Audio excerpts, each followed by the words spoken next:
Quiet, isn't it?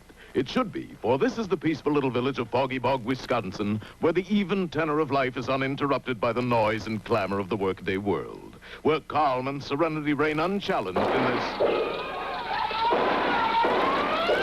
in the cool vastness of the...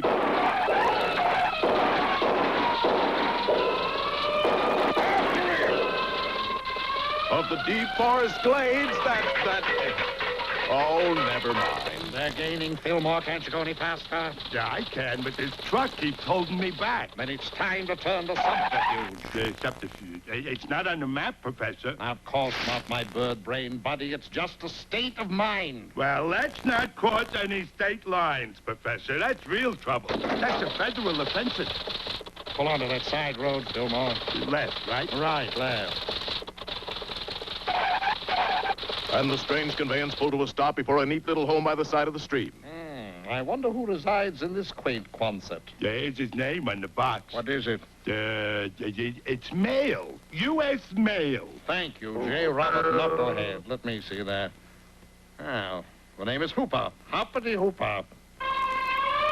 You're almost here, Professor. Now put the truck in back of the house, Somerset, and then join me on the front porch. On the porch? Of course, Ulrich. We're going to pay a social call on this Hooper chap. In a twinkling, Fillmore had hidden the truck, and the two rascals stood at the front door. Who is it? It is I, Hoppity, your long-lost uncle. My long-lost what? Hoppity, Hoppity, my little nephew. At last we meet again. Again? I never saw you before in my life. Tut, laddie. Why, I've known you since you were this high. That's all higher I am now. Oh, Fillmore, he doesn't remember me. I've been away too long. You've been in the sun too long. Well, come on in, whoever you are. Still the same little gentleman, isn't he, Carlyle? Hey, who's he? Oh, I almost forgot. Hoppity, this is your cousin. Fillmore. Fillmore Bad. Oh, he always forgets. He's my cousin? Remember, you said it first. Oh, a picture of your dear, dear mother. That's Whistler's mother. Well, any friend of yours, me boy. That's my mother. Of course it is. You sure don't look alike. Well, she took after father's side of the family. Hey, Hoppity, you in there? Sure, Sheriff. What is it? We're chasing some phony snake oil peddler and his sidekick. Phony, I'll have his badge for that. You seen any strangers in these parts? Strangers? You notice the resemblance now? No, nobody's here but some relatives of mine, Sheriff. Okay, see you later, Hoppity. Ooh. Yeah, that was close, Bentley. What? I said we were very close. Well, Uncle, Waldo Wigglesworth. how long you figure to be in town? Matter of fact, dear boy, I'm already on my way. Business, you know. Duty calls. What kind of business? We're peddlers. Ouch! Bunt on, please. I prefer to think of us as roving retailers. Observe our portable emporium. Everything for everybody. From pots and pans to rubber bands. From needles and pins to mandolins. And featuring... Wigglesworth's Indian Guide Elixir for young and old. Also middle-aged. They're good for chills, fevers, warts, and broken legs. Makes a brilliant hand cream, also waxes floors shiny bright. Gee, what's in it, Uncle Waldo? A bare living, me boy. I mean in the medicine. Oh, that. Well, they're precious herbs, me lad. Special compounds of roots, barks, and berries. I filled the bottles with water like you told me, Waldo. Yes. Oh, where'd you get the water? Yeah, from that little bubbling spring out back. Oh, no, not that. So what's the matter? But that's water from Ring-a-Ding Spring. That's bad, lad. Bad? Just look what happens when I pour some over this rock. Gad, that's positively supernatural. It's uncanny. And spooky, too. Well, what in the world is the terrible secret of Ring-a-Ding Spring? Be back next time to meet Hoppity Hopper starring in The Thing in the Spring.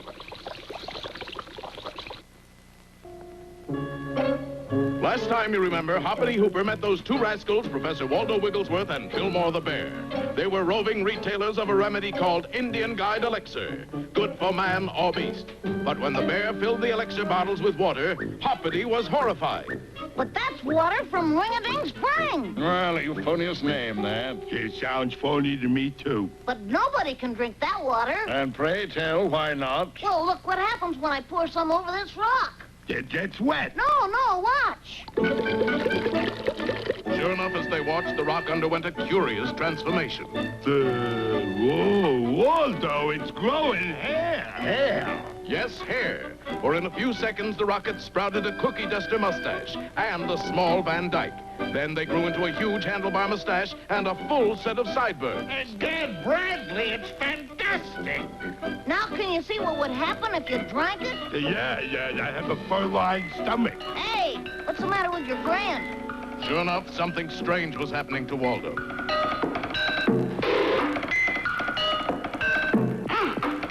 Gee, is he sick? No, that just means you're getting an idea.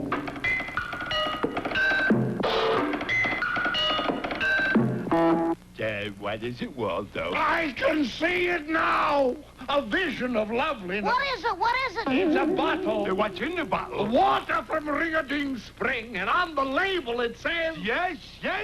Cue Ball, the miracle hair restorer. Hoppity, my lad, your fortune is made. It is. This is the greatest boon to mankind since the split wheat. Yeah? A little fanfare, Beauregard. Enough! We're off to fame, fun, and fortune.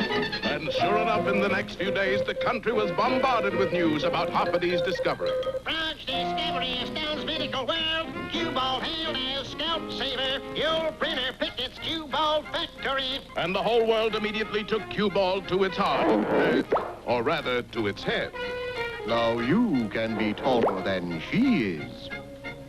Hey, kids, would you like to own a genuine midget sheepdog like this? It's easy. Just take one Mexican hairless and add Cue Ball. I was a 97-pound weakling. Then I used Cue Balls. Now I'm a 100-pound weakling. I got a 3-pound mustache. Ladies, here's a new glamour tip. Just sprinkle a little Cue Ball on your ordinary cloth coat. Voila! Instant mink. Cue-balled was a boon for subway scribblers, too. For no longer did they have to draw mustaches on pretty girls. Just a dab of cue-ball did the trick. In 3D, too.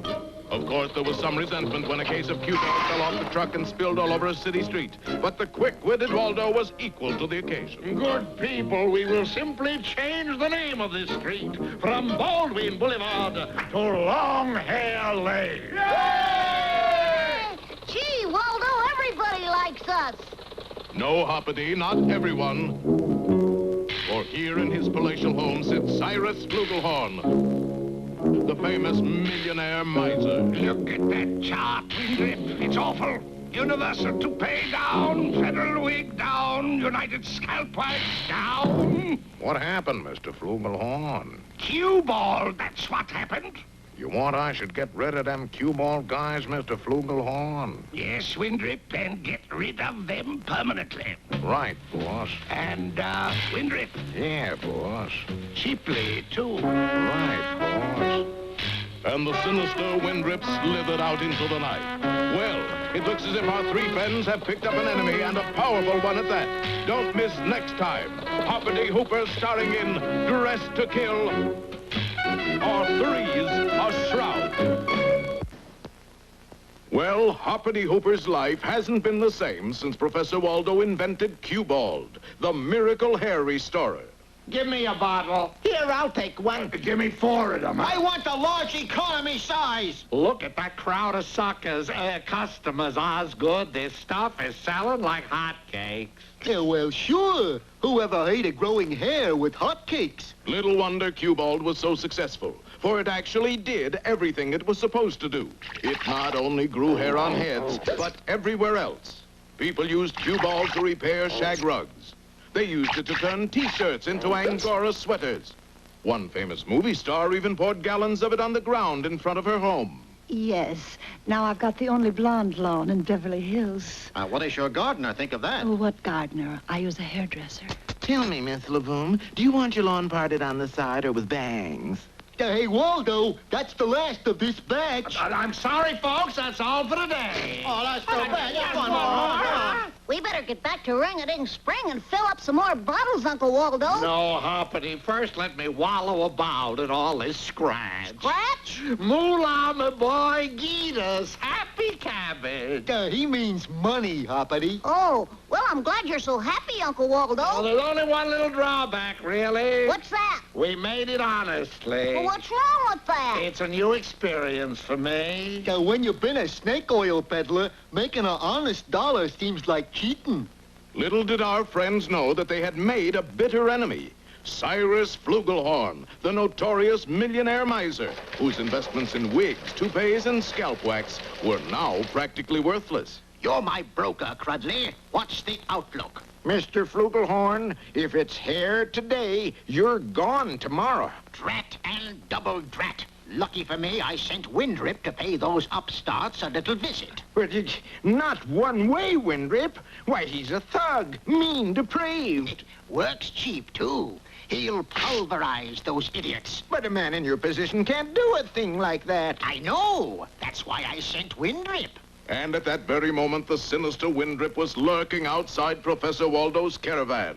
Knocking over these tree patsies ought to be a lead pipe cinch. And I got just a lead pipe to do it. Skulking to the door of the trailer, Windrip prepared to do his dastardly deed. Somebody's at the door, Uncle Waldo. 83, 84. See who it is, Beauregard. My name is Fillmore. Well, both of you go, huh? 89, 90. Unfortunately for Windrip, he hadn't figured on the hardness of Fillmore's head. Nope, nobody there, Waldo. But I'm sure I heard a knock. There it is again. All right, I'll see who it is. Who is it? He's right, Hoppity. There's nobody there. And what's more, he left his hat. Let me see that, as according to the way I figure it, the man who owns this hat is 6 feet tall with a broken nose and a mean disposition. You found out all that from his hat? No, as a matter of fact, he's standing right behind you. Yipe! All right, you guys, line up against a trailer. He can't get us all. Let's make a run for it. On the other hand, I'm bound to get one of you. Don't run, fellas. No, let's hop instead. What? Hop like this. What the? Stand still, you little creep. Well, obviously Windrip hadn't figured on our hero's agility. In a few seconds, his gun was empty and Hoppity was unscathed. I had a line to say here, but it was censored. Gee, that was keen. They don't call me Hoppity for nothing, you know. You mean you charged for it? Well, it would seem that our troubles are over, Jasper. You said it, Waldo. Nothing to worry. Bunthorn, you forgot to set the brake, you addle-peg, you numbskull. You drove it last. Well, accidents will happen. Yes, and it looks as if one's about to happen to Hoppity, for he's trapped in the back of a driverless truck, careening downhill to Hairpin Corner. Makes you feel warm all over, doesn't it? Don't fail to see our next episode, How to Straighten a Hairpin. When last we saw Hoppity, he was in a bit of a decline and going downhill fast. You said it. Trapped in the back of Waldo Wigglesworth's snake oil van, he was approaching Hairpin Corner at tremendous speed. That's right. It looks as if Hoppity is doomed. Can't you say anything pleasant? Well, it's a nice day for it. Thanks. Then suddenly the truck came up behind another car on the road ahead. A car driven by none other than One-Way Windrip, the meanie who had started the whole thing. On seeing the truck approach, Windrip swore a mighty oath. Oh, fudge. Too late. The next thing Windrip knew, he was a reluctant truck driver. Quickly, he applied the brakes. The truck slid sideways to the very edge of the cliff and stopped just in time. Boy, that was close, mister, and... Oh, it's you! You bet it's me, Lippy, and we got a little unfinished business to attend to. And Windrip started out of the cab to attack our hero. Unfortunately, he forgot how close he was to the edge. now. I remember. My boy, you're safe. Yeah, but I wonder why that fellow was out to get us. They're probably after our money, Hoppity. But that's wrong, isn't it? Hoppity, my boy, as you grow older, you will learn that as soon as you have any money at all, somebody's always going to try to take it away from you. And you know what we call that? Stealing. No, income tax. Well, next morning, a dispirited Windrip was being dressed down by that mean miser, Cyrus Flugelhorn. And you call yourself a thug, letting yourself be outwitted by a frog. He got the jump on me. Confound it, Windrip, I want to see results. Such as? 3 heads on a platter might be nice. Now get going. And again, Windrip slithered off. This time to intercept our friends at the source of Cue-Balled Hair Restorer, Ring-a-Ding Spring. Easy, Ulrich. You don't have to fill the bottle so full. Skimp a little. Gee, Uncle Waldo, it's just water and there's plenty of it. But, Hoppity, that'd mean giving the suckers an even break. Well, what's wrong with that? Nothing, I suppose, but it just goes against the grain somehow. But just then, Windrip rolled a strange-looking object into Fillmore's view. Hey, Waldo, I found a pineapple. Is it right? I think so. It's ticking. Ticking? Pembroke, that's a live grenade. Get down, everybody! Hoppity's quick action saved his friends, but ruined the spring, for all the water was blown straight up into the air. Hoppity, there's a fortune up there. We've got to catch it. But Waldo was too late, and the miraculous hair-growing water fell untouched to the ground. Oh, I wouldn't say that. So a short time later in the Flugelhorn mansion... Mr. Flugelhorn. Is that you, Windrip? Good heavens, Windrip, what happened to you? I got the large economy-sized treatment with Cue-Ball. You must have used up all the Cue-Balled in the world. All except this bottle, Mr. Flugelhorn. Ow! Windrip, you'll pay for that. And the irascible Flugelhorn began to chase his hairy partner in crime down the street. Suddenly... Watch where you're going, young fella. What did you say? That blamed kid's got no respect for your elders. Kids? And Cyrus Flugelhorn looked at his reflection in a nearby store window. By Godfrey, I do look like a young sprout. Does your mother know you're out, kiddo? Well, that was the beginning of a new life for Cyrus Flugelhorn. He became a bon vivant, a big spender, a sparkling wit. 23 skidoo, chicken inspector. Oh, Si, you're a cud. Well, all's well that ends well, Uncle Waldo. Don't you have one too many wells in there?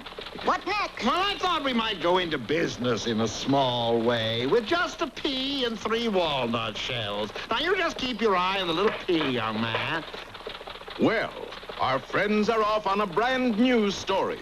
Be sure you see the beginning of it next time in the adventures of Hoppity Hopper.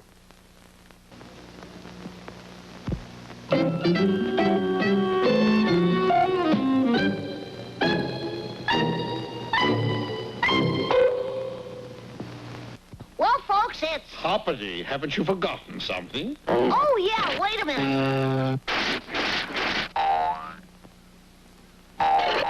And now, here are some scenes from our next show.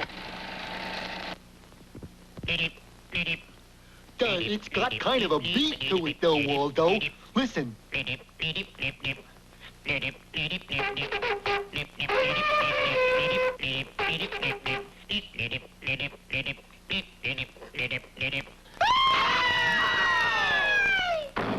Hoppity, that's it. It's a new sound. Here, put on that wig. You are now my singing sensation, Baby Hooper.